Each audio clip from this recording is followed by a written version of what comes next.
Hola, Acá y se encuentran. hola. Me da mucho gusto estar aquí con ustedes otra vez. Le doy la... Ay, Ándale, Daniel. muy bien, gracias. Tenemos hoy como invitado a Moisés Salinas Fleitman. Tenemos hoy la presentación del libro Israel, una guía de los más o menos perplejos, y no lo pronuncien mal.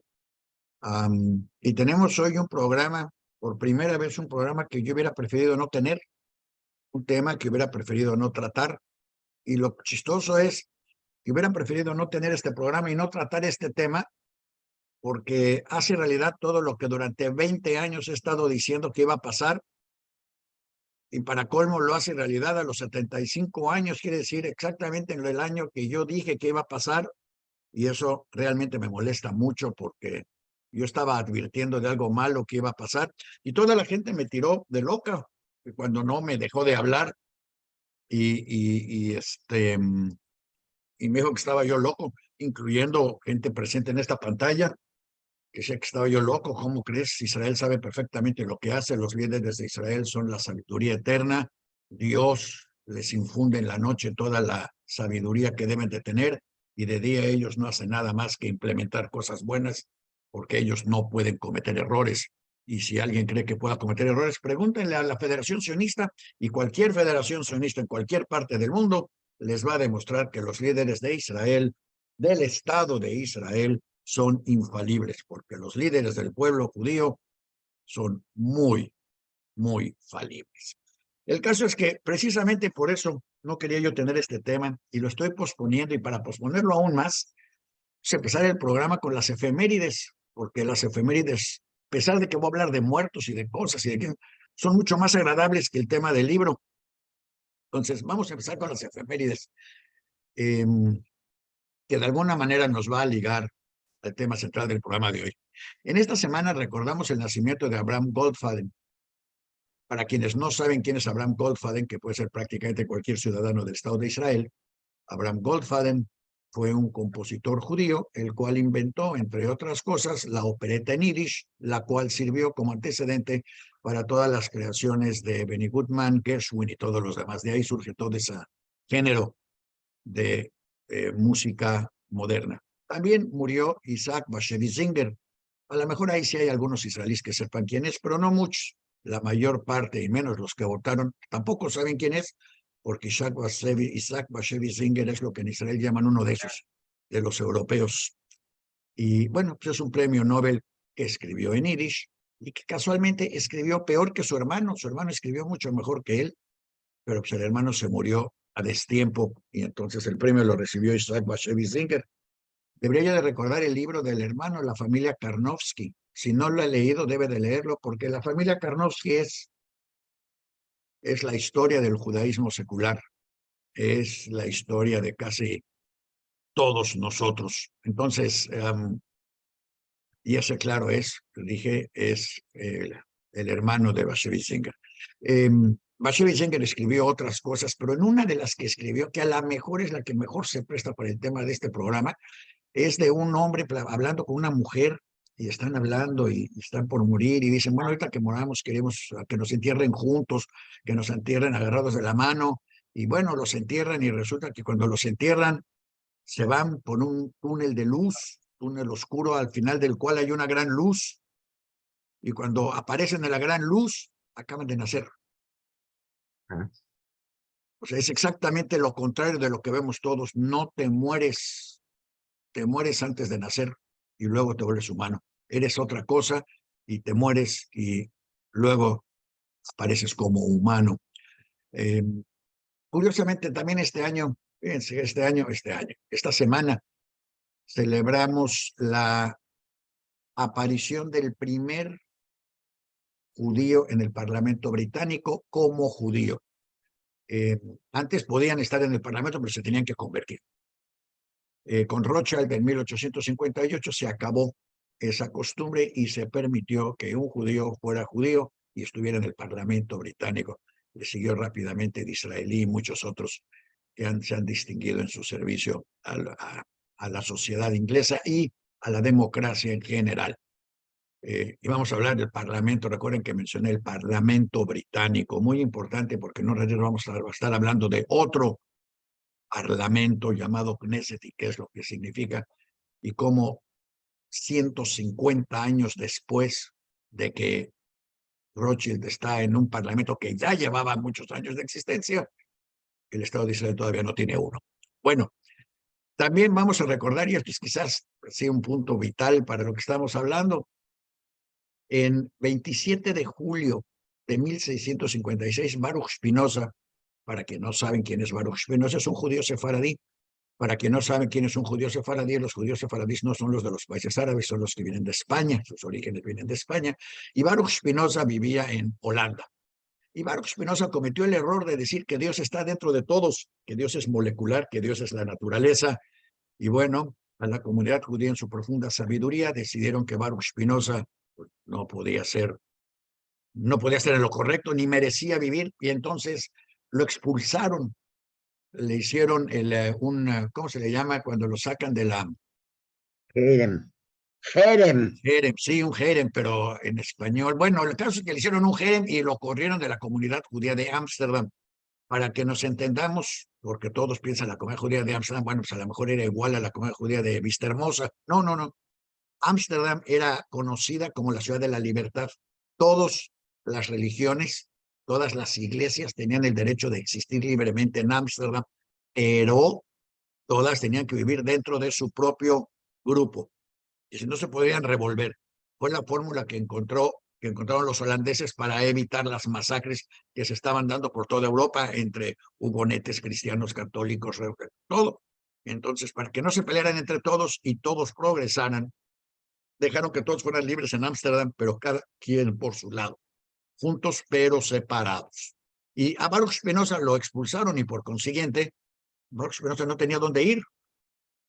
Estaba encerrado en Ámsterdam, porque en los otros países o no podía estar por judío, no podía estar por sefaradí, no podía estar por húngaro, por holandés, por lo que fuera, y tenía que estar en Ámsterdam. El asunto terminó con Baruch Spinoza aceptando acostarse a la entrada del Shul de Ámsterdam. Hasta la fecha se llama el Alt Shul, y y todos los que entraban tenían que pisarlo y escupirle, que aprendieran. El conocimiento y la religión nunca se han llevado la mano.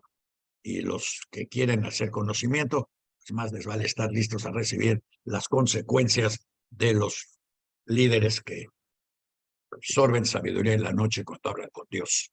En 1849 también, fíjense, estoy hablando 200 años después de que ya los judíos eran totalmente libres en Ámsterdam. Los húngaros liberan a los judíos por error por 2 semanas. Y digo por error porque hicieron lo mismo, decidieron que en el Parlamento húngaro los judíos podían ser parlamentarios y ser judíos. Bueno, a las 2 semanas se arrepintieron. Pero mientras durante 2 semanas el Imperio Austrohúngaro dijo, caray, sí se puede. Y esto estableció un antecedente que finalmente llevó al crecimiento extraordinario de la comunidad judeo-austrohúngara, gracias a este pequeño error. También, hablando de no errores, en 1945, el 29 de julio de 1945, se realizó la primera boda judía en Berlín. Y uno dice, bueno, en Berlín, sí, sí. En Berlín, después de la guerra, en 1945, en la ciudad dividida, se llevó a cabo la primera boda judía en Alemania, con lo cual de alguna manera se estableció el famoso Mirzain Endo y salimos para adelante y se va a oír nuestro paso y vamos a continuar. Hoy, por cierto, una de las comunidades de más rápido crecimiento después de la de Ucrania es la de Alemania. ¿Y sabe usted de dónde vienen los judíos que se están yendo a vivir a Alemania? Sí, le atinó. Si dijo usted Israel. Es el país expulsor de judíos más importante del mundo hoy en día. Y Alemania es el segundo país receptor de judíos más importantes, de refugiados, llamémosle como son, judíos hoy en día. Y bueno, el 30 de julio de 1492 fue la fecha límite para abandonar España de todos los judíos no conversos. Les recuerdo que además en España hubo un pequeño problema porque hubo muchos conversos y esto le rompió sus planes a los dominicos y a la corona española, que lo que querían es que todos se fueran. Pero resulta que los que tenían puestos, industrias, empresas, casas, terrenos, bla, bla, bla, pues esos decidieron quedarse y volverse cristianos. Y entonces ahí empezó la persecución de la Inquisición, porque lo que querían no eran sus almas, eran su lana. Para que nos vayamos entendiendo cómo funcionan los religiosos en todos lados, los religiosos católicos que tanto querían limpiar a España de esos que no servían para nada, pues realmente lo que querían era quedarse con lo de esos. Y después los alemanes, unos años después, hicieron lo mismo, nada más que no los expulsaron. Y cuando los quisieron sacar, resulta que nadie los quiso recibir, y entonces, bueno, llegamos a donde llegamos. En fin, como pueden ver, hablamos ahorita de parlamento, hablamos de pensamiento, hablamos de Baruch Spinoza, y es que a lo mejor ustedes no lo saben, pero la realidad es que lo más importante del judaísmo filosófico, tanto el judaísmo medieval como el judaísmo racionalista, es creado siempre por judíos sefaradís. Los sefaradís no lo saben, porque ellos religiosamente siguieron la máxima de Shimón Pérez: no pienses, no estudies, no recuerdes, adelante, arriba y adelante hay que crear un nuevo mundo. Y pues se fueron, cuando alguien se va a crear un nuevo mundo sin llevar nada del pasado, pues no tiene por qué recordar nada. Y por último, la gran fecha de hoy, porque la gran fecha de hoy es la introducción al tema que tenemos hoy. Hoy es Tisha B'Av. Hoy es Tisha B'Av, estoy equivocado. Ayer. Perdón, bueno, pero sí, ayer acabó o ayer empezó. Bueno, como pueden ver, para mí Tisha B'Av no tenía absolutamente ninguna importancia ni ningún sentido. Para mí Tisha B'Av no era más que una fecha en la que nos recordaban que nuestra terquedad siempre nos cuesta caro. 2 veces destruyeron Jerusalén, 2 veces expulsaron al pueblo judío de Israel, y gracias a eso sobrevivió el pueblo judío, porque el pueblo judío, así como acabo de decir lo de los sefaradíes, voy a hacer la afirmación de que todo lo importante que ha escrito o creado el pueblo judío, todo, empezando por los 10 mandamientos y terminando donde ustedes quieran, el Talmud, la Mishnah y todo lo demás, fue creado. La versión buena siempre fue creada fuera de Israel.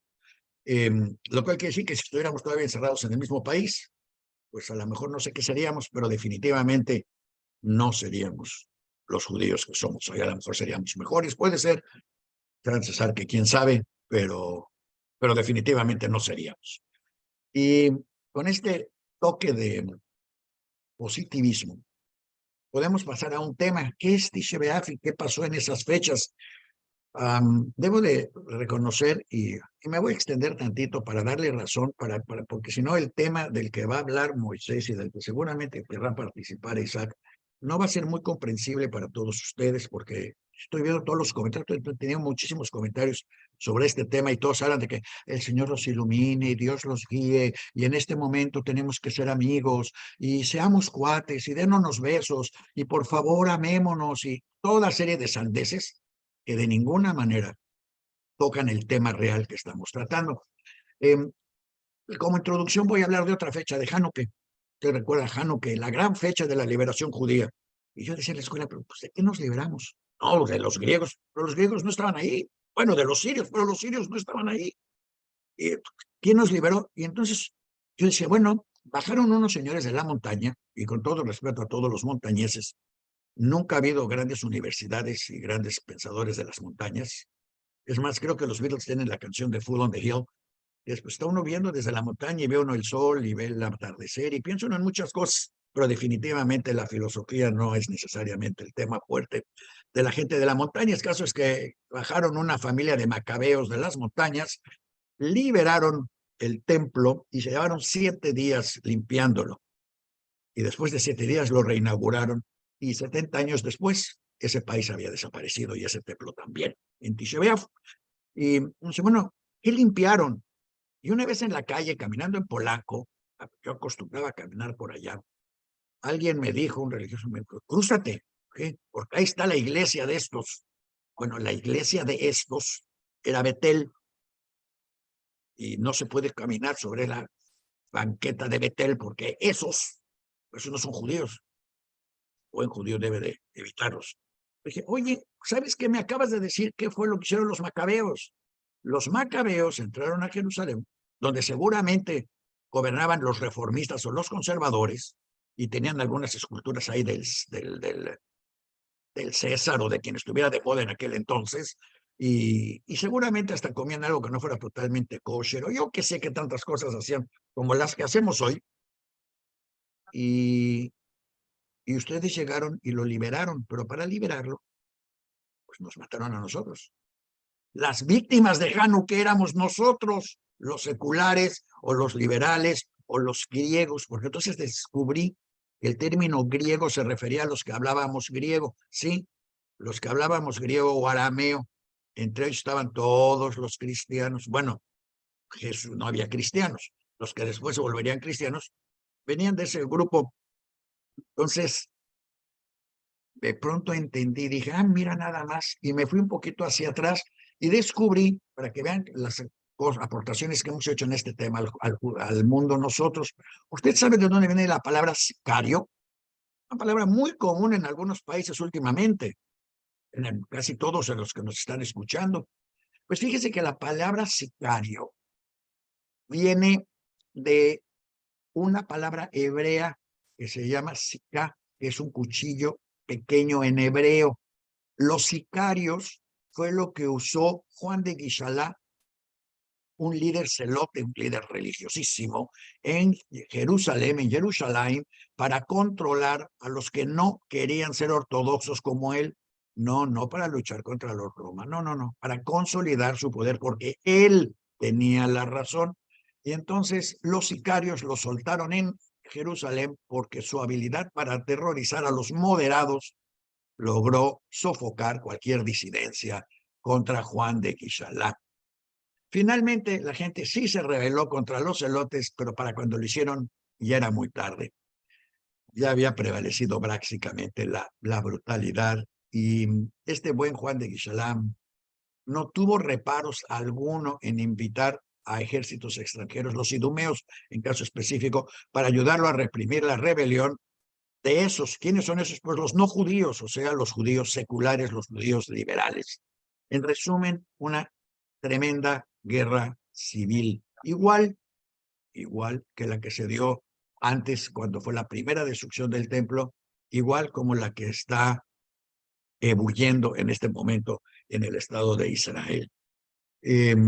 Y por favor, subrayemos otra vez lo que pasa en el Estado de Israel. De ninguna manera debe o puede o va a reflejar, bueno, sí se va, pero no debería de reflejarse en el exterior. Y para entender, ya los confundí suficientes, pero que sí. Entonces, si ya los confundí suficiente, vamos a empezar a hablar de Israel, una guía de los Daniel, más o menos espérame, perplejos. creo que ya dejaste a todos bastante perplejos con todo esto, entonces creo que es buen momento, ¿no? Por eso lo estoy diciendo, esa era la idea, era explicarles que esto no era algo sencillo, porque además ustedes no sabían, nosotros inventamos el término sicarios. Eso es lo que en aquel entonces se llamaba alta tecnología israelí. Hoy se llama Waze, hoy se llama inteligencia artificial, hoy se llama reconocimiento de imágenes visuales, se llama muchas cosas, hoy se llama Pegaso, no sicario. Entonces, nada más para irle quitando puntos de honor a cosas que no las tienen y que deberían de verse en su propia luz. Ahora sí, bienvenido Moisés Salinas Fleitman, hijo de un matrimonio mixto, muy mixto, porque sí tenemos matrimonios mixtos, y los matrimonios mixtos o más normalmente se dan entre un ashkenazí pensante y un sefaradí, o a veces un sefaradí pensante, como ya dije hace rato, y un ashkenazí. En este caso es así, una sefaradí pensante y una ashkenazí, que tuvieron un hijo que, bueno, cuando yo vi el libro, debo de reconocer, y esto es como introducción, les voy a decir lo malo primero.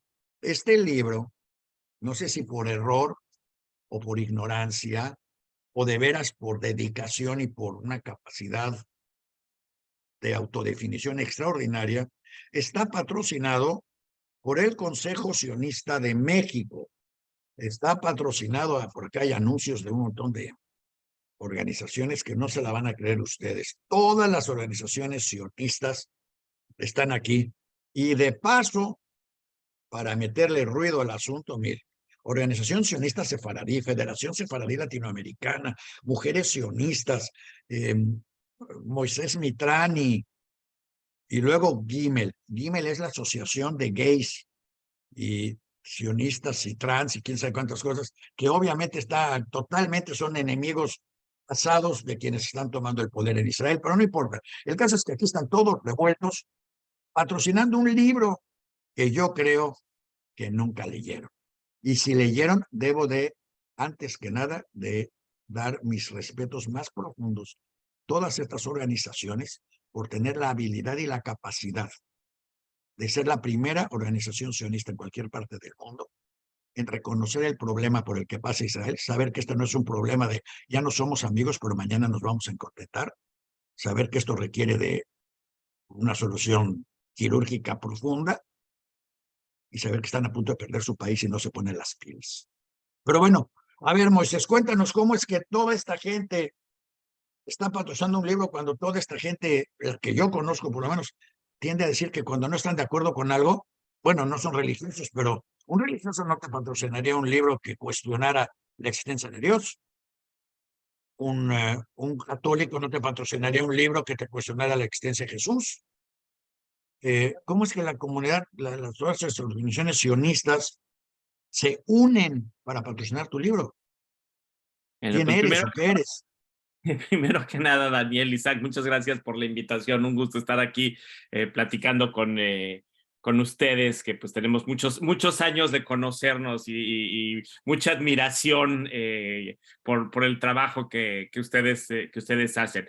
Y pues mira, básicamente el libro realmente surge precisamente por una insistencia de que los libros anteriores que habían sido patrocinados por el Consejo Sionista pues trataban de ver mucho la perspectiva de Israel desde un punto de vista de blanco y negro, o diría yo blanco. O sea, muy como tú lo decías, ¿no? Israel, pues todo está bien, todo no puede cometer errores. Y yo dije, necesitamos una visión que sea mucho más crítica, mucho más analítica de lo que está pasando. Lo que pasa en Israel no son blancos y negros. Israel tiene ciertamente sus lados muy positivos, pero tiene también problemas muy serios que no se pueden negar y que una visión mucho más honesta y mucho más acorde con los valores por lo menos como Herzl lo veía en su momento del sionismo, pues es una visión en la cual tenemos que ser críticos sobre mucho de lo que está pasando en Israel. Y pues muchos de los grupos que patrocinaron el libro, pues son grupos que de alguna manera están en el margen de la comunidad y en el margen del sionismo, entonces entienden esta necesidad por tener esta perspectiva mucho más amplia y la consecuencia de vivir bajo este mito, bajo este estereotipo de que pues todo lo que sucede en Israel es completamente bueno, igual que del otro lado tienes mucha gente que dice todo lo que hace Israel es completamente malo, no importando lo que sea. Entonces pues sí hubo un interés por hacer algo que tuviera una visión mucho más analítica, mucho más de pensamiento crítico sobre lo que está sucediendo en Israel, sobre su historia y sobre lo que sucede hoy en día. Para que a la gente le quede claro lo que acabas de decir, todos los comunicados que han salido de oficiales de las organizaciones oficiales judías, y subrayemos, por favor, para quienes no lo saben, las organizaciones oficiales judías en todo el mundo son básicamente organizaciones de algún ricachón que financia a esa organización y que en función de esa organización consigue negocios y hace un montón de cosas pro y con Israel, pero no representan a los individuos judíos de la calle. Todas estas organizaciones, World Jewish Congress y todos los demás, se la han pasado sacando comunicados diciendo que no hay que provocar la división interna, hay que querernos y hay que amarnos, cuando uno sabe que cuando alguien es enemigo de la democracia, como lo son los religiosos, ortofanáticos israelíes, y uso fanáticos para que no pintar a todos con la misma con la misma, con la misma brocha, pero fanáticos también podría cambiar, en vez de fanáticos, ponerles también ignorantes. Amo y me dijo que así es y se acabó. El caso es que todos se la pasan hablando de que hay que ser amigos, de que ojalá Netanyahu se quisiera sentar con Gadi Eisenkot y ojalá Gadi se quiera sentar con Yariv y que ojalá entre ellos nadie va a hablar con nadie cuando no hay nada de qué hablar. Esto es un problema de fondo creado originalmente por David Ben-Gurión en el Estado de Israel. Un país que adrede se creó sin constitución, porque David Ben-Gurión necesitaba el apoyo de unos cuantos religiosos, y desde que se fundó Israel no hubo constitución, porque ¿para qué la quieres si tienes la Biblia? Bueno, más ni menos. Ahí están los 10 mandamientos. Y luego Ben-Gurión dice que quiere un país normal lleno de ladrones y de prostitutas, pues en contra de los 10 mandamientos. Pero en fin, el caso es que bajo un país donde no hay un parlamento real, donde no hay una constitución, el único contrapeso al poder del primer ministro era la corte, y fue exactamente contra lo que se fue Netanyahu, que por cierto es un ejemplo de algo que está pasando simultáneamente en otros países, como cuyos nombres no voy a mencionar porque luego se enojan si menciono los nombres de los países en los que está pasando exactamente el mismo movimiento. Ahora sí, Moisés, bienvenido a Judaísmo Hoy, el programa donde sí nos acordamos quién es Spinoza, sí sabemos quién es Goldfaden, sí conocemos la historia, sí sabemos qué es Tisha B'Av y sí vimos el tremendo peligro de la repetición de Tisha B'Av. Déjame hacerte la primera pregunta. Para parar estas reformas, y luego nos vamos a los detalles, pero para parar estas reformas Quería cambiar. habría que cambiar el primer ministro. ¿Cuánto tiempo le queda todavía a Netanyahu?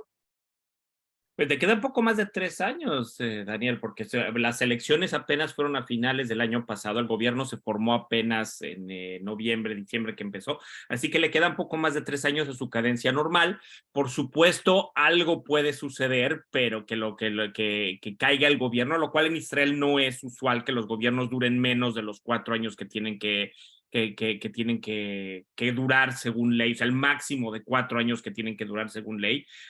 Pero en este caso en particular, pues hay una motivación muy fuerte por parte de Netanyahu de hacer todo lo posible para que este gobierno no caiga. Y es la motivación... Espérame. Que No es brinca. una motivación muy fuerte, porque la gente va a pensar, una motivación muy fuerte es defender al Estado de Israel, una motivación muy fuerte es defender a la sociedad. No, desafortunadamente, Daniel, no, desafortunadamente es el hecho de que él está acusado en 3 casos muy serios de corrupción y que sabemos que en el momento, si él no es primer ministro, pues está vulnerable a terminar inclusive en la cárcel. Y está en este momento empujando precisamente para pasar una ley que lo mantenga, que no se le pueda seguir persiguiendo por estas acusaciones, pues, mientras él sea primer ministro. Así que, pues, él tiene... A nivel total y completamente personal, sin pensar en ningún momento en los intereses del pueblo de Israel, del Estado de Israel, sino total y completamente en su propio interés, pues una motivación muy importante para no dejar que el gobierno caiga bajo cualquier circunstancia, y no importa si se tiene que llevar a Israel entre las patas. Nadie se dé por aludido. Esto podría ser parecido a lo que pasa en otros países, cuyos nombres no voy a mencionar, pero compréndanlo.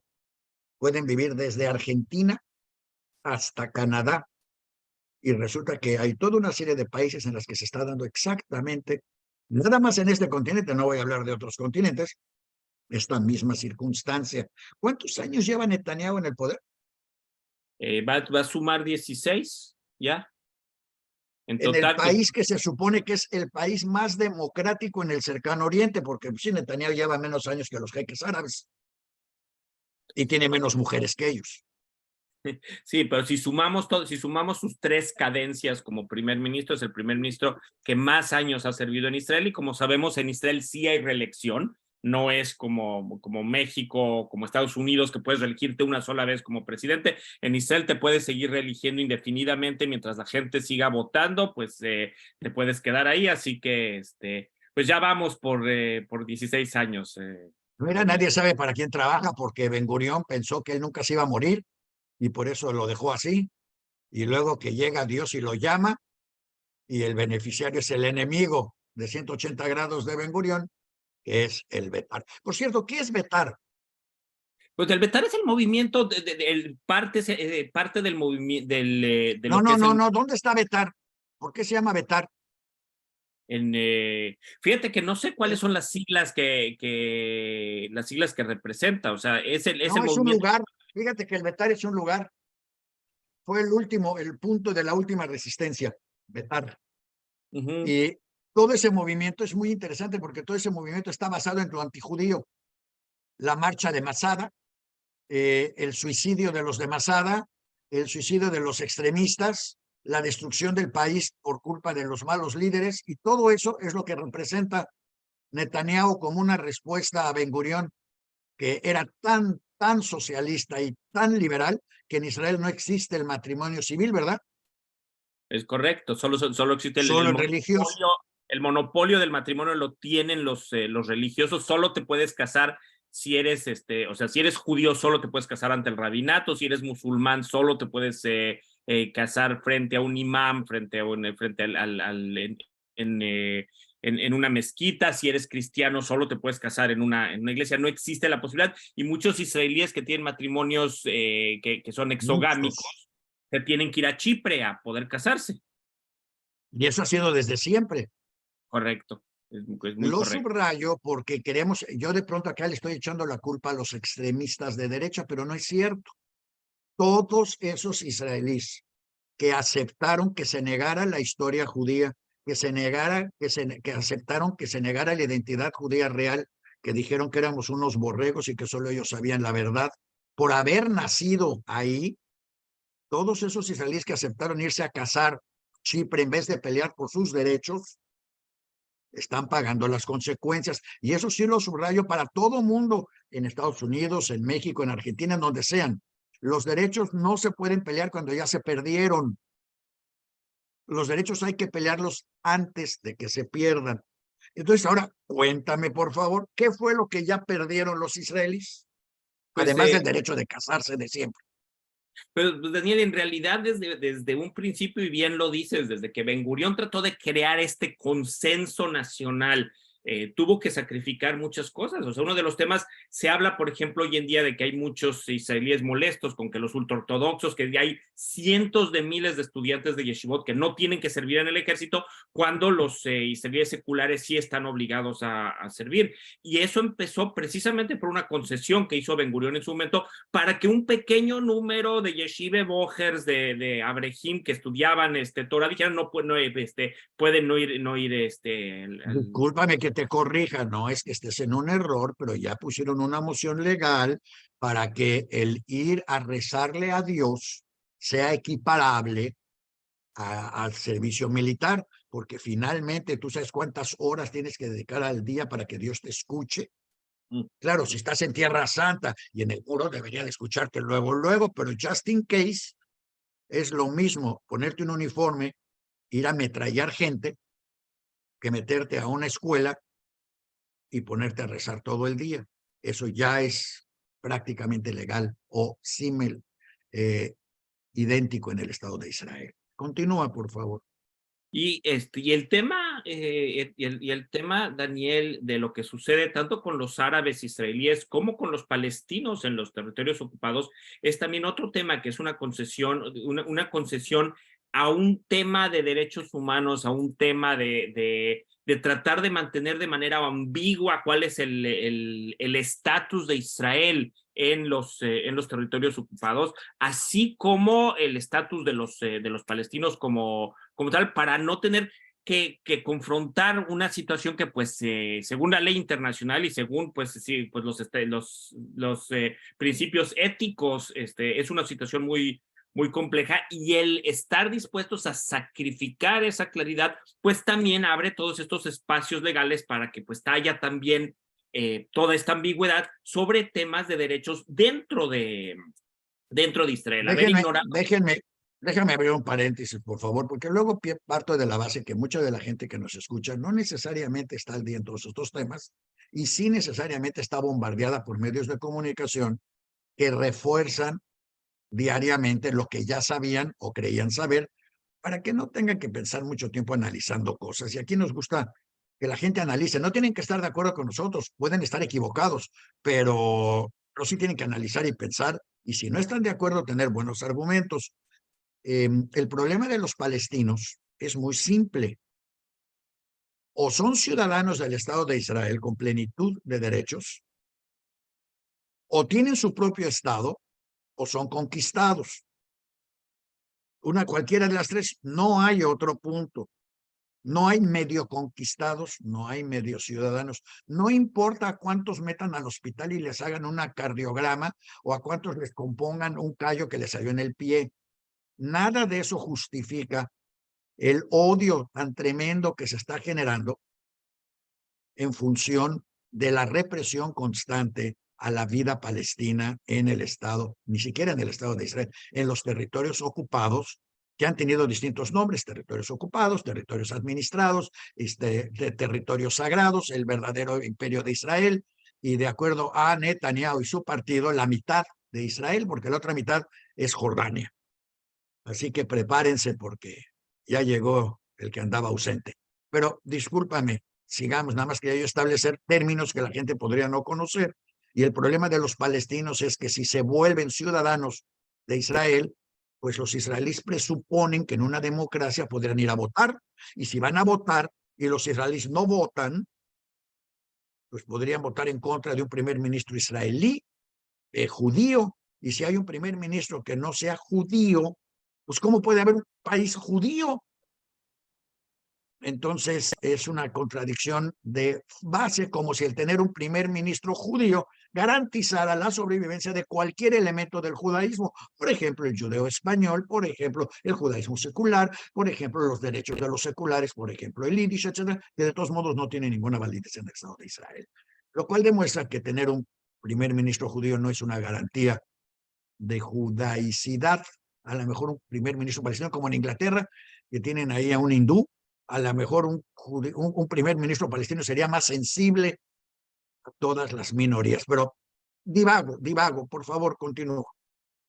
Bueno, la cuestión, Daniel, es que pues muchas de estas concesiones, el no tener una constitución, a pesar de que la misma declaración de independencia del Estado de Israel, que como platico en el libro no tiene una validez legal, porque se votó antes de que Israel tuviera el derecho por tal de votarla, pero la misma declaración habla del hecho de que tiene que haber una constitución que se tiene que llevar a cabo en los meses siguientes a la independencia, y aún así, precisamente en aras de este consenso nacional, pues se permitió no tener una constitución, lo cual deja a Israel muy vulnerable, porque bien lo decías tú, en un país en el que el legislativo y el ejecutivo esencialmente son lo mismo. O sea, como el legislativo elige al ejecutivo, pues siempre van a estar dominados por el mismo partido, por la misma coalición.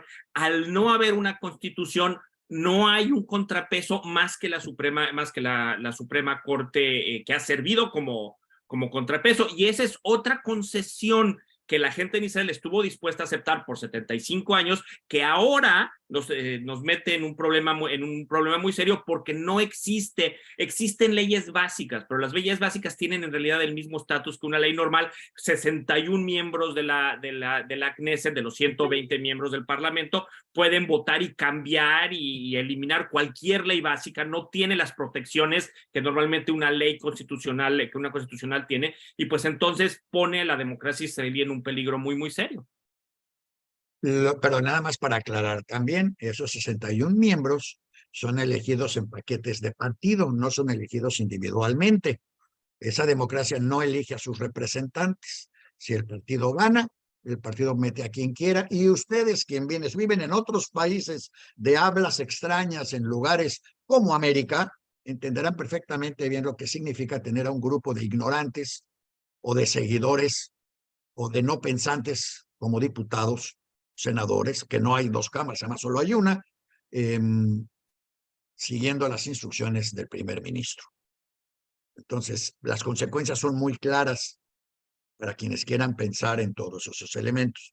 Entonces, regresemos otra vez. Si en Israel no hay democracia, no hay constitución, entonces la Suprema Corte solo puede determinar en sus conclusiones basado en la ley consuetudinaria bajo el sistema británico, porque desecharon el sistema francés, el latino, de una constitución y se fueron al británico, donde hay una carta magna. Inglaterra tampoco tiene una constitución, para que no crean que es tenla o muérete. Y la constitución de los Estados Unidos es muy sencilla también. Lo que existe es el antecedente legal y la lógica del raciocinio de la supervivencia. Y bajo eso se generan las leyes o se justifican las leyes. Y sí, le dan un gran poder a la Corte, pero se presupone que la Corte, al ser totalmente independiente de la presidencia o del primer ministro, no tiene por qué darle ningún favor, y rara vez se lo da a quien sea el primer ministro, y sirve por consiguiente como contrapeso para que éste no pueda abusar absoluta e impunemente de todos sus robos, corruptelas, abusos de poder y similares. Y aunque usted no lo crea, en sus 30 años, 2 o 3 veces ya cacharon a Netanyahu haciendo ese tipo de cosas. Pequeñeces, como me dijo una vez un tipo de una organización sionista, ay, que son $200,000. Sí. Luego, si $200,000 se los roban en este país en 20 minutos. Si no se trata de eso, se trata de que se los robaron, así fueran $2, ¿no? Y bueno, en su Y momento. entonces, ¿qué hace la Suprema Corte? ¿Cómo reacciona? ¿Qué puedes hacer con la Suprema Corte? No, pues el tema precisamente es que la Suprema Corte sirve como contrapeso y particularmente a los miembros de extrema derecha de la coalición de Netanyahu. O sea, hay que reconocer que Netanyahu siempre ha sido bastante pragmático, o sea, es conservador, pero siempre ha tratado de ir con el realpolitik y tratar de ser pragmático con respecto a sus decisiones, pero en este momento está metido dentro de una coalición con extremistas que no tienen absolutamente ninguna necesidad de irse por temas pragmáticos, que no les importan las consecuencias, o sea, que dicen, pues no nos importa si la economía se cae, no nos importa si la comunidad internacional condena, no nos importa si hay manifestaciones de cientos de miles de personas, nosotros lo que queremos es empujar lo que queremos empujar y no les ayuda. No, espérame, ellos tienen otros datos. Primero. Pues así les importa, pero ellos tienen otros datos. Ahora, ¿por qué se aliaría Netanyahu con ellos si hay aquí, tú mencionas, 12 partidos diferentes? Bueno, tenía otras 11 opciones de por qué se unió a ellos. Ninguno de los otros partidos estaba dispuesto a sentarse con Netanyahu. O sea, la realidad es que el partido, por ejemplo, de Benny Gantz, azul y blanco, estuvo sentado con Netanyahu en un gobierno hace apenas 3 años, pero no estaban dispuestos a sentarse con Netanyahu en este momento cuando está precisamente bajo cargos penales en medio de un juicio de corrupción. Entonces, ninguno de los otros partidos estaba dispuesto. Hay que hablar de que Israel durante sus 75 años de existencia nunca había permitido que los elementos más extremos de la derecha fueran parte del gobierno. O sea, ha habido muchas veces partidos con visiones súper extremistas, nacionalistas, de supremacía judía, pero nunca habían formado parte del gobierno porque pues era una especie como de tabú, de no vamos a permitir que esas ideologías entren, pero Netanyahu no tenía alternativa, o sea, si no se juntaba con ellos no lograba formar gobierno y como lo hemos dicho, si no lograba formar gobierno, seguía vulnerable a estos cargos de corrupción, así que para déjame pensar como religioso entonces, perdón. Como uno de estos religiosos tengo a Netanyahu agarrado del hombro, para decirlo de la manera más sencilla, sin mí no puede hacer absolutamente nada. En las noches cuando me acuesto yo hablo con Dios y Dios me inspira para que yo sepa exactamente lo que es correcto y lo que tengo que hacer. Lo primero que es correcto, que además ya lo metieron la semana pasada también, es la reconstrucción del templo de Jerusalén, porque Dios, que está en todos lados, no puede seguir viviendo sin el templo de Jerusalén. Es increíble ese Dios, cómo le gustan las propiedades privadas, quiere su rancho en el centro de Jerusalén, pero en fin, el caso es que hay que reconstruir de inmediato. ¿Y dónde hay que reconstruirlo? obviamente, donde está la mezquita, sí es cierto que se construyó encima de donde algún día estuvo el templo de Jerusalén, que se destruyó por culpa de estos ortodoxos 2 veces.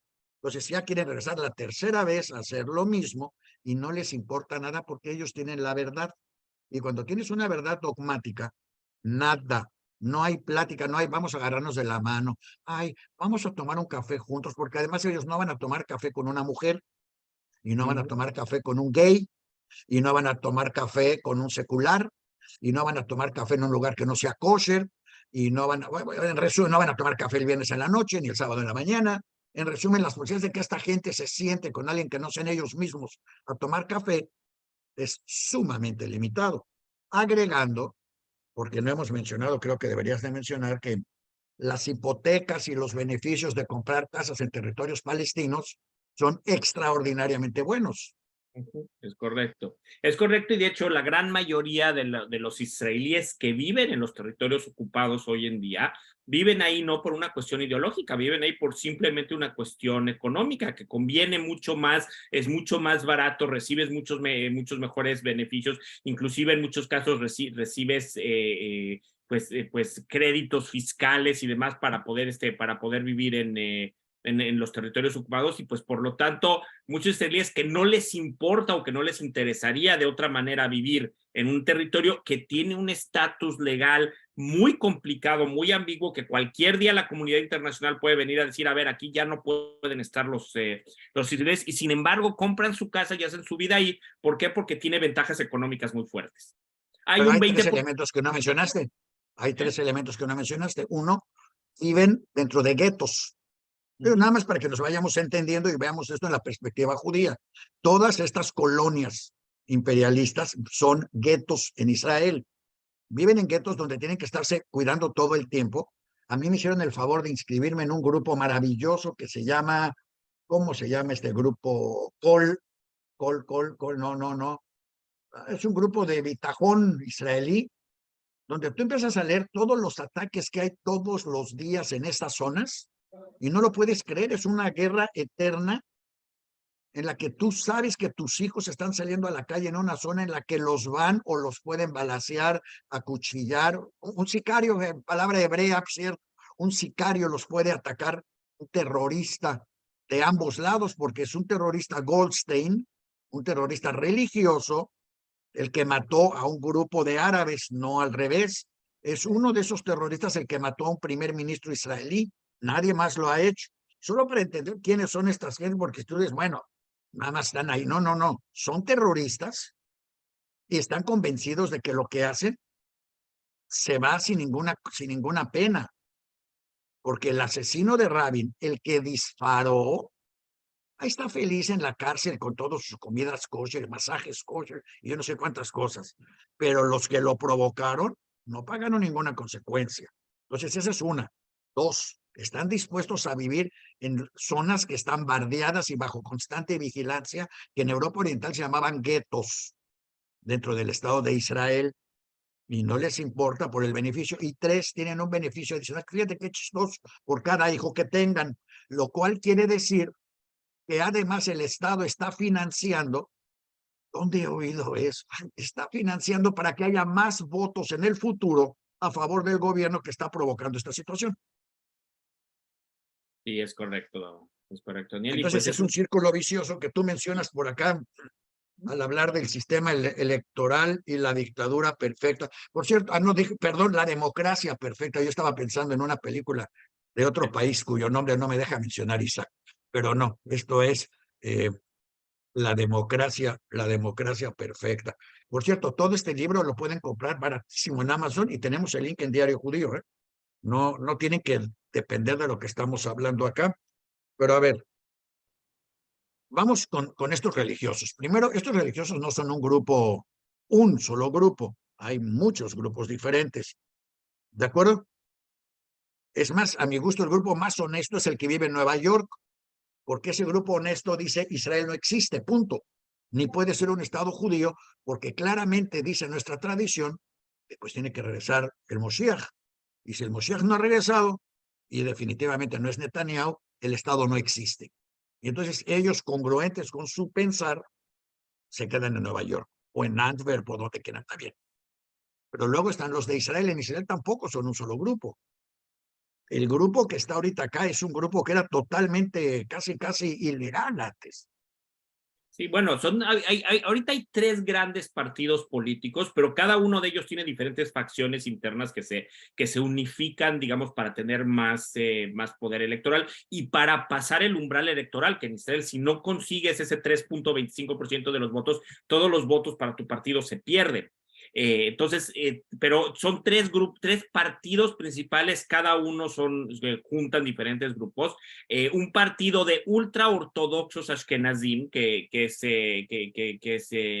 judaísmo en la Torá, un partido de ultraortodoxos sefaradim, que es Shas, y un partido de ortodoxos modernos extremistas, que son mucho más nacionalistas, que junta a varios de los partidos pequeños que son directamente racistas, que son antiderechos de las minorías LGBT, que son antifeministas, que están en contra de los derechos de las mujeres, que es a los que pertenecen Levin, Yariv Levin, el ministro de Justicia, que está empujando esta reforma legal, Ben Gvir, Smotrich, muchos de estos extremistas de derecha, que muchos de ellos inclusive han sido criminales convictos por temas de violencia, de incitación contra la violencia, así que es un grupo muy radical, que ahorita pues tiene, en realidad, como bien lo dices, tiene Netanyahu agarrado del hombro. O sea que en Israel puede ser un criminal y ser un diputado. Digo, no que en otros países no, claro, pero puede serlo. Es correcto, puede ser un ignorante, puede ser un asesino y puede ser un diputado. Es correcto. Oye, Moy, yo tengo una pregunta, espérate. Yo tengo una pregunta, Moy. Las leyes que se votan en el Parlamento pueden pasar al tribunal, a que el tribunal las vete, por decirlo de alguna manera, ¿sí? Lo más curioso es que ahorita es una ley que va en contra del tribunal. El tribunal podría vetarla y podría decir no pasa. Técnicamente es correcto. Es la reforma, o la ley de la razonabilidad o lo que sea. O sea, está muy curioso. El propio tribunal podría vetar la ley que va en contra de ellos. Pero además, si hay mucha gente en Israel que está en contra de este tribunal, no por apoyar a Netanyahu o por apoyar, sino porque también el tribunal, corrígeme en esto, se van pasando el puesto casi de hijos, y se ha dado puestos de hijos y de hermanos y de familiares, porque es un puesto que no se elige por público, se elige porque, ahora sí, es como los notarios a lo mejor, donde no es quien le toca, sino a quien se lo heredo en ese lugar. Entonces también se vuelve un poco como que no es democrático. A ver, deja que nos a lo mejor conteste. la mediación sería encontrar algo en medio. A ver, el sistema para elegir a los jueces de la Suprema Corte es un sistema complejo. O sea, es un sistema complejo en el que hay un comité, y el comité está formado por miembros del gobierno, miembros de la oposición, miembros de la barra de abogados, y los mismos jueces tienen asientos dentro de este comité, y se trata de llegar a un consenso de elegir juristas que son juristas de primer nivel. No que no haya un problema serio. O sea, hay un problema serio, por ejemplo, de poca representación de los que vienen, lo que son Edota Mizrach, o sea, todos los judíos Mizrahim que vienen del norte de África y Medio Oriente han estado subrepresentados por prácticamente desde el principio como parte de la Suprema Corte. Solo ha habido un juez de la Suprema Corte recientemente electo árabe, cuando los árabes israelíes son 20% de la población, y sin embargo nunca ha habido. O sea, sí hay un tema de reforma necesario para hacer a la Corte mucho más diversa y mucho más representativa de la gente a la que se supone que representan. O sea, vamos, nadie niega que no hace falta hacer una revisión de qué es lo que está pasando. El tema es que no es la revisión que están haciendo. O sea, la revisión que están haciendo es para que para que la Suprema Corte no pueda servir contrapeso, dependa, igual que el legislativo y el ejecutivo dependen del mismo partido en el gobierno, pues entonces ahora el judicial también va a depender, y de esa manera nunca va a echar para atrás o a criticar las decisiones del Ejecutivo, que es el mismo que el Legislativo. O sea, ya no va a haber contrapesos, lo cual, por eso es que tanta gente está enojada, porque desde el punto de vista práctico implica una dictadura. Aunque siga habiendo elecciones, siga habiendo votación. Déjeme decir varias cosas, por favor, antes de que se nos acabe el tiempo, porque además quiero leer un mensaje de Zev Jabotinsky, el líder espiritual de Netanyahu, para todos los judíos. Pero antes quiero subrayar, uno, los problemas de la Suprema Corte se resuelven respondiendo y modificando la Suprema Corte, no limitando a la Suprema Corte. Y lo digo con plena alevosía y ventaja pensando en otros países. No se resuelven los problemas del contrapeso de la Suprema Corte limitando los poderes de la Suprema Corte. Se resuelven modificando los sistemas por dentro de la Suprema Corte. Yo sé que hace alrededor de 20 años se contrató a un grupo de estudiantes de la Universidad de Stanford y otras universidades de Estados Unidos que fueron directamente a trabajar a la Suprema Corte de Israel para tratar de crear una constitución básica para resolver precisamente este problema, entre otros, y los bloquearon, ya que tenían hecho todo el proyecto, los bloquearon y se regresaron a sus países de orígenes, donde hoy son muy felices, pero no resolvieron el problema que nadie quiso resolver en aquel entonces. Pues eso es lo primero. Lo segundo, los que están participando hoy en este asunto, porque yo sé que hay gente que quiere encontrar un punto medio, no hay punto medio. Con un terrorista religioso que habla con la palabra de Dios, hay la misma posibilidad de diálogo que con un nazi. Y no estoy diciendo que sean lo mismo, pero ideológicamente o discutiblemente son exactamente lo mismo. No hay con quién hablar. Como no se puede hablar con un comunista stalinista. No se puede hablar, punto. No están buscando estar de acuerdo o resolver algo. Están tratando de imponer nada más sus reglas porque así les conviene.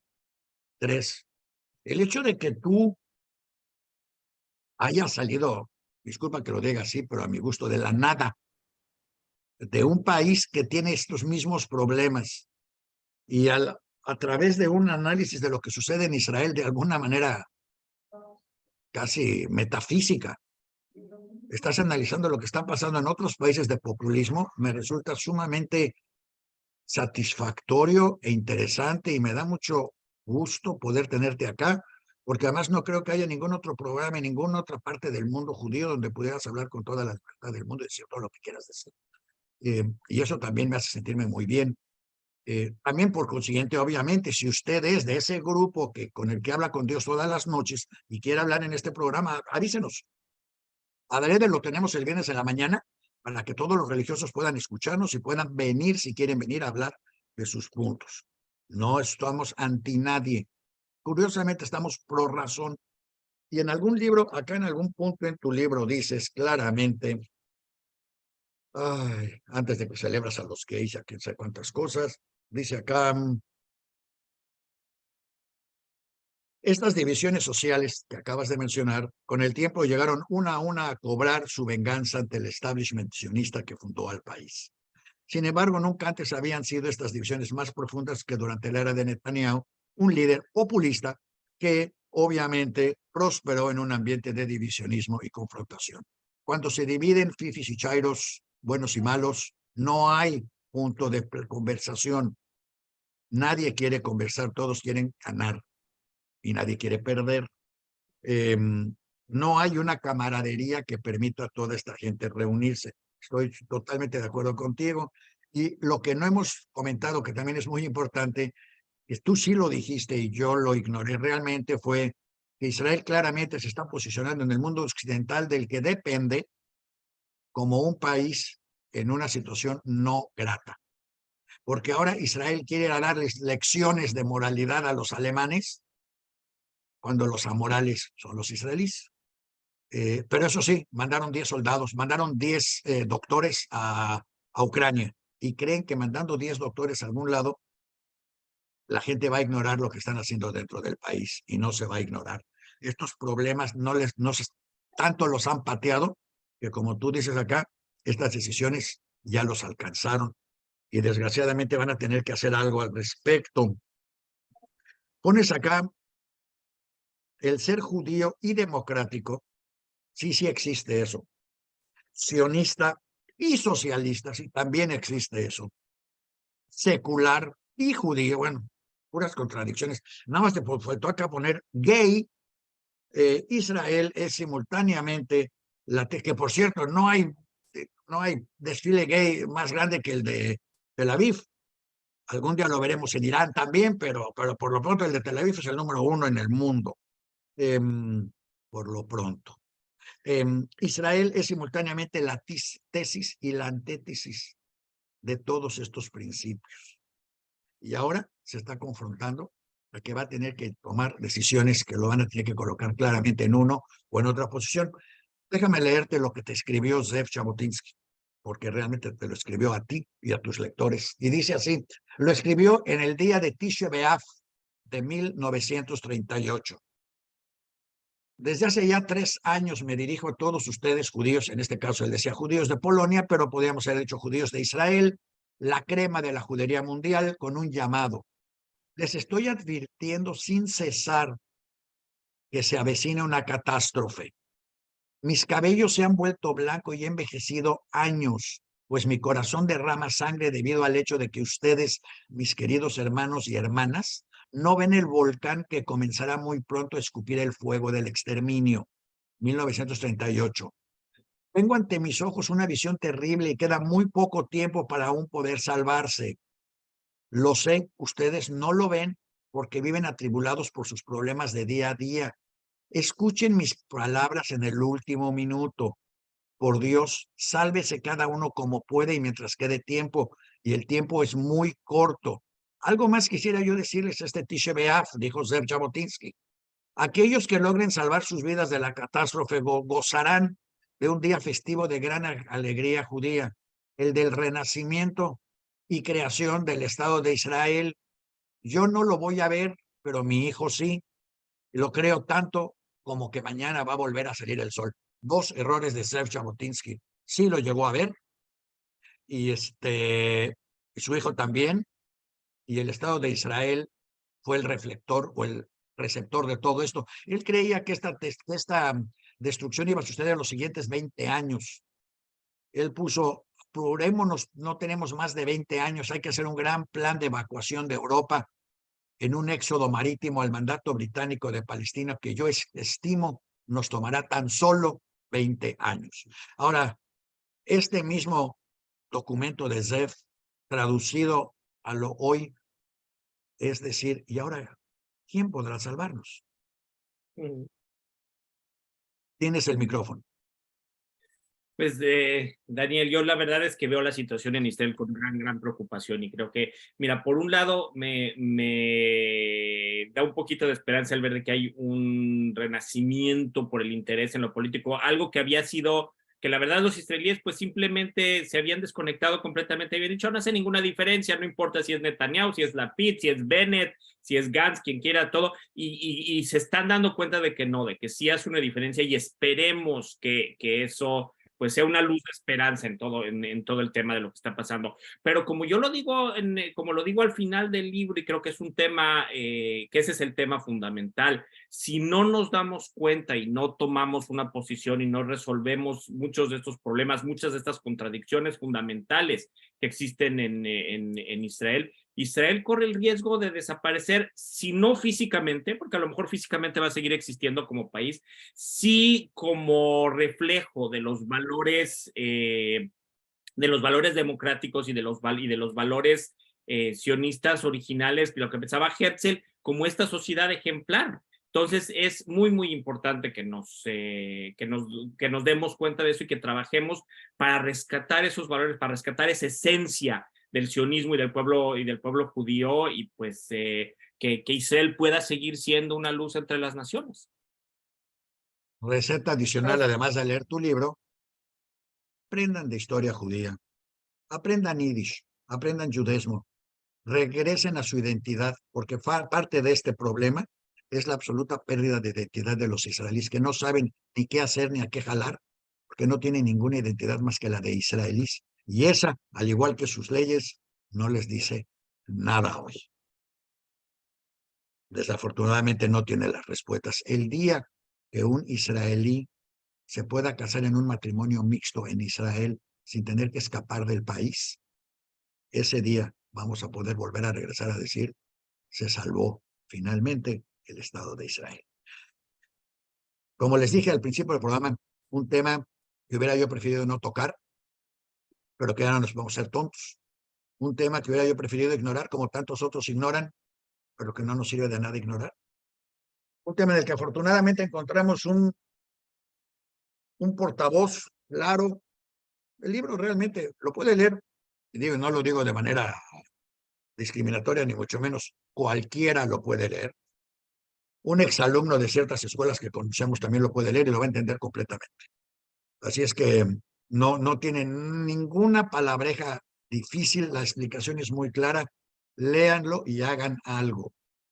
No sé qué puedan hacer, porque lo único que se puede hacer ahorita, siento yo que lo único que le queda a Israel es o que Begin comparta la suerte de Rabin, o que renuncie por moralidad y ya diga, saben que realmente ya abusé y voy a renunciar porque es lo moralmente correcto. Y entonces a lo mejor hasta lo perdonan de sus crímenes de corrupción por su sensibilidad, o que todavía exista algo dentro de 3 años que se pueda rescatar, o que dentro de 3 años haya una reacción tan dramática en Israel, que lo dudo, y voten tan en mayoría en contra de todos estos partidos de derecha, que logren reformar lo que está deformando este gobierno, que es casualmente exactamente la historia de Hungría, Polonia, Lituania, Estados Unidos, donde Biden todavía no puede acabar de componer lo que destruyó Trump,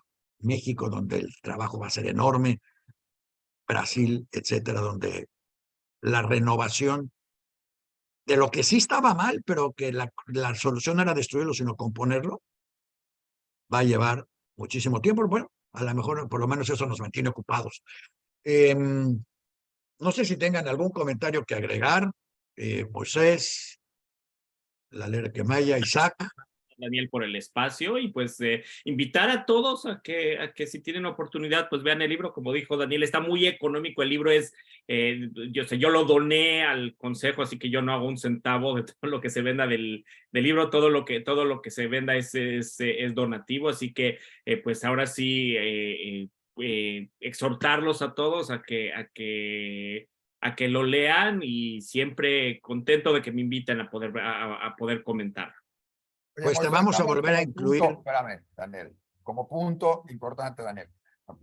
Moisés, ¿qué sigue? O sea, parece que esto ya está. Va a haber otras manifestaciones hasta que alguien se canse y va a seguir, y van a seguir poniendo. Probablemente la siguiente sea varias leyes más religiosas. A lo mejor que Ariadne llegue a ser primer ministro. ¿Qué sigue? ¿Cómo se sigue? Y el libro, porfa, repítenos el libro, ¿cómo se llama? Nos están preguntando dónde lo encuentran, etcétera, porque digo que sirva el comercial también. Claro que sí, Isaac. El libro se llama Israel, una guía de los más o menos perplejos, que es un Ya juego. está en Diario Judío. Ya está el link publicado en Diario Judío. Si quieren entrar ahí directamente de la Liga de Diario Judío se puede comprar o en Amazon. Pero pues la pregunta de qué sigue, Isaac, pues es una pregunta compleja. Va a depender mucho de lo que pase. Lo que sí te puedo decir es que no tengo absolutamente ninguna duda de que Netanyahu va a pelear ahora sí hasta con las uñas para tratar de mantenerse, y que pues eso va a ser el tema fundamental de qué es lo que va a pasar, de qué es lo que va a determinar qué es lo que suceda en los próximos meses. La derecha extrema ya dijo que si le cambian una coma, como dijo Daniel, que ya hemos escuchado ese tipo de lenguaje en otras partes, que si le cambian una coma a la propuesta, que ellos se salen y tiran el gobierno, así que también es muy poco probable que... Oye, pero hoy justamente Gantz, me parece que fue hoy, ya comentó, creo que fue Gantz, que dijo que ya estaría dispuesto a formar un gobierno con Netanyahu. O sea, lo que tendría que haber hecho hace por lo menos otra vez hace poco, con tal de poder sacar y depender y de seguir dependiendo de gente como Deri, como Ben-Gvir, como los más extremistas. O sea, podría llegarse a dar el caso de que Lo que uno de estás estos dijera, perdiendo de es algo. perspectiva, Isaac, ¿Mandé? no es que hagan o no el gobierno, es que protejan o no a Netanyahu de sus crímenes. Por eso. Sí, Eso y todo. Entonces, podría es, llegar a una concesión por ahí. mira, ya lo hizo una vez Gantz hace 3 años, que precisamente lo que hizo y lo que terminó pasando con él y con el partido es que el partido en las encuestas pasó de tener cerca de 30 bancas a tener menos de 10, porque no es lo que la gente quiere. Entonces Gantz es muy consciente de que ya le pasó una vez. Podría ser que lo volviera a hacer, sí, podría ser. O sea, no sabemos qué es lo que le pueda ofrecer Netanyahu y cómo lo vea. Digo, sí existen esas posibilidades de que entre Gantz al gobierno y entonces Netanyahu ya no tenga que depender, no va a sacar a los religiosos, eso también es muy poco probable porque se quedaría entonces en manos de Gantz. Entonces tiene que tener los dos extremos para poder jugarlos y decir, pues si te sales tú, tengo a los otros, si te sales tú, tengo a los otros, así que, pero pues... Lo que sí se puede hacer es todos los judíos que no están en Israel, israelíes o no israelíes, que por cualquier motivo mandan dinero a Israel, lo suspendan y lo metan en un trust account, ya que lo quieren mandar, que lo metan en un trust account que solo lo libere el día que Israel sea nuevamente verdaderamente democrático. Y ese tipo de golpe y de presión es el que quizás genere una reacción, porque mientras ellos sigan creyendo que tienen el apoyo, mientras ellos tengan el apoyo de las federaciones judías o de las organizaciones judías y estas les sigan mandando dinero, no tienen ningún incentivo de querer cambiar absolutamente nada. Entonces, si usted quiere ayudar, deje de mandar dinero. No tiene que dejar de darlo. Nada más asegúrese que no les llegue hasta que cambien su actitud. Y entonces seguramente usted ayudará a un cambio para bien de Israel. Ya no es justificación. Ya no puede seguir diciendo tengo otros datos y me quedo al margen y aquí no pasa nada y los israelíes lo saben todo. Ya vimos que eso es el error. Hay que tomar cartas en el asunto y hay que hacer algo. Moisés, nuestros micrófonos seguirán abiertos para ti muchas veces, no solo para este tema. Moisés también es el director de la ORT y ya hablaremos de eso en otro programa, porque la ORT es una institución judía que sí tiene memoria, que sí existe en el mundo y que además sería extraordinaria para el México actual y sobre todo para todo lo que han leído de México sobre libros de texto y todo. La ORT es la solución maravillosa para que podría implementarse en México, pero de eso hablaremos en un programa futuro. Por hoy quiero agradecerles su presencia, su participación, sus preguntas, sus comentarios y su paciencia a este programa. Y les recordamos que en la memoria está todo lo que dijimos, más el libro, más el link al libro y más las posibilidades de mandar todas sus preguntas, no porque acabemos de transmitir, acabamos de contestar. ¿Algo más, Isaac? ¿No? ¿Leer qué? ¿Le hablan usted? No, nada, gracias. Simplemente felicitarlos otra vez por un muy buen programa, muy interesante. No íbamos a terminar sin esa felicitación, que bueno, así que ya la tenemos. Gracias, Moisés, gracias a todos. Espero que todos hayamos aprendido algo. Y sí, nos quedamos con que, entonces, ¿qué hacemos? Porque no hay ninguna acción inmediata que podamos hacer más que detener envíos de dinero y desear que los israelíes se vuelvan sabios. Pues no tengo otros datos. Lo siento mucho. Yo quiero terminar con algo mucho más positivo. Es decir, la solución la tenemos aquí a la mano y está en 24 horas, pero no lo está. El proceso apenas empieza. Por favor, ponga su peso, ponga su boca, ponga su cartera del lado de la democracia y ayúdenos a crear un mejor país. Allá y en otros lados también. Gracias y hasta la próxima semana. Adiós.